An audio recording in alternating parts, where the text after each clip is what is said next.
بارك الله ايوه شارك ما شاء الله الرحمن الرحيم soo dhawaada mudanayaal iyo marwooyin maanta waxaan halkan isugu nimid barnaamij aan ugu talagalnay inaan xariga uga jarno goob jimicsi oo loogu talagalay in baahiyaha bulshada lagu daboolo oo lagu magacaabo Gaalkacyo Fitness Center Faisal Umar Ali oo kamid ah aasaasyaasha barnaamijkan oo inooga warami doona waxyaabihii ku dhaliyay barnaamijkan inay aasaasan Faisal kusoo dhawow waxa barnaamijkan nagu dhaliyay ama hindisaha inaan aasaasno goobtan Gaalkacyo Fitness Center muhiimadeedu waxay ahayd kadib markaan aragnay baahida loo qabo oo dhinaca dhalinyarada cuslaatay waxaan ku fikirnay in macnaha caafimaad ahaan inuu u fiican yahay fitnesska ama jirdhisku inuu u fiican yahay dhinaca caafimaadka dhinaca waxa weeye qofka physicalkiisa inuu muhiim u yahay taas oo nagu kaliftay inaan runtii ku fikirno inaan sida ugu dhaqsaha badan aan uga qayb qaadano isbedelka muuqaalada dhalinyarada markaan aragnay baahida caafimaad iyo baahida jir ahaaneed iyo maskaxiyanba dhalinyarada waxaan u qorshaysanay in aan sida ugu macquulsan aan u keenno qalabkii ugu macquulsanaa oo ah qalabkii fitnesska oo ay ka mid yihiin qalabkii orodka qalabkii jirdhiska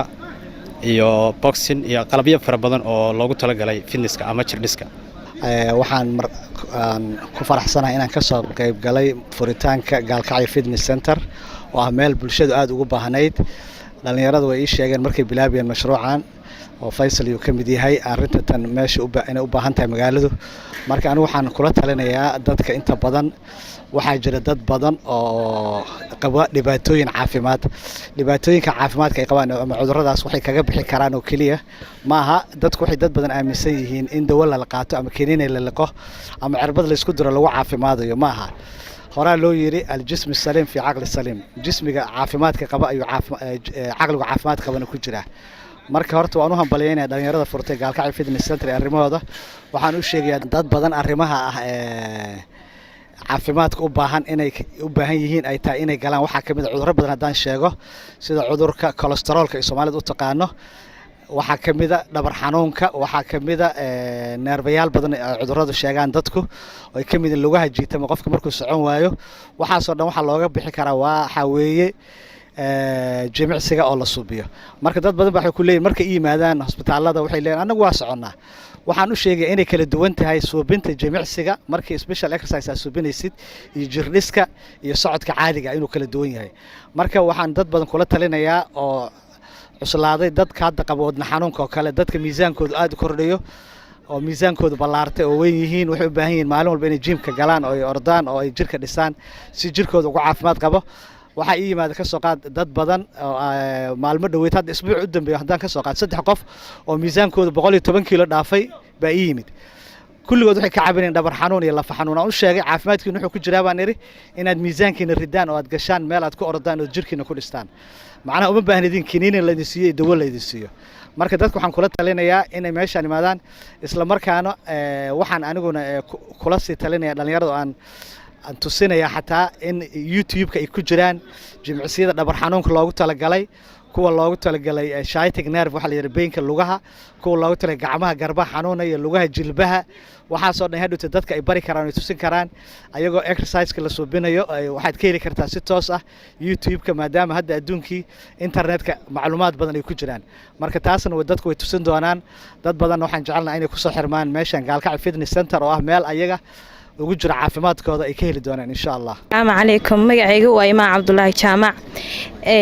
waa salaam ya amarti sharafta ka soo qayb gashay xafladda furitaanka ee gymta lagu dahfurayo gymta Gaalkacyo Fitness